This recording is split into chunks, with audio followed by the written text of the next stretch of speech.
Largely the approach here, particularly with the C-suite, right?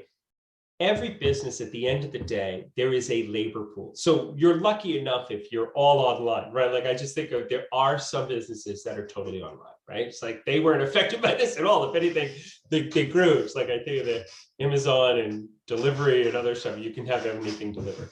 But for the rest of us that are recalibrating where there's pushback, what business owners need to be aware of is that, and that's why I keep coming back to the word transformative.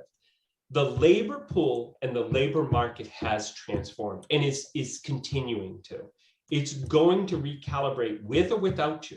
So you're either going to be part of that change or you'll be left behind, and you're going to see the repercussions of doing it. And what I mean by that is an adamant, in my opinion, absent, what I call, again, the hospital or the nursing, where it's like, you can't give the care to Mr. Cunningham unless you're in his room giving him the personal care that he needs. So all those industries aside, manufacturing, there's a slew of them, but all of those being aside, there's still a lot of other industries, outside of restaurants necessarily, where people are going back to that have to deal with this.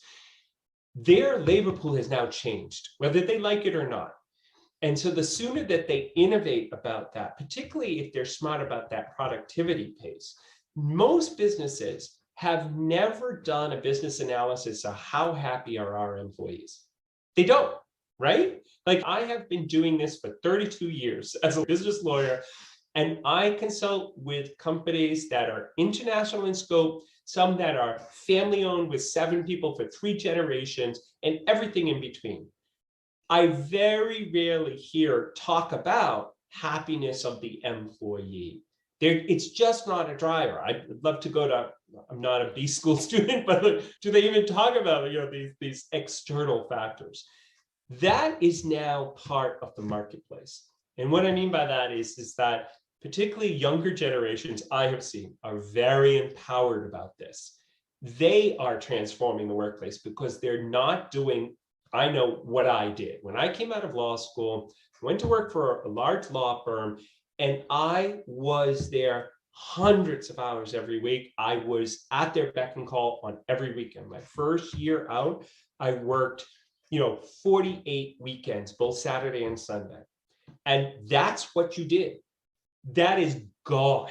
It's been gone for a long time, but this COVID part with the balance of work life and productivity is really coming into sharper view. And what I think companies are going to see is that if they unilaterally kind of demand that people come in, and I know a couple of friends where that is happening too. I actually know a family member who has a great job, remote, and has said, I am going to go look for another job because they're saying everybody come back in, and there's no, I would call it, it's an industry that doesn't need to be. It can be done entirely remotely. And they're doing it because they want to do it. And I always say to folks, there's no law against stupid business people. There isn't. You can make stupid decisions all the time, and they're not illegal. It's an at-will relationship, which is this little word to say that you're not guaranteed a set amount of time or a set amount of conditions. You have to do what your employer tells you. That's the American kind of principle for employment. But companies that are going to mandate that, I think, are going to learn the hard way because they're going to lose their personnel. So people will vote with their feet in a way that the labor market pool has changed.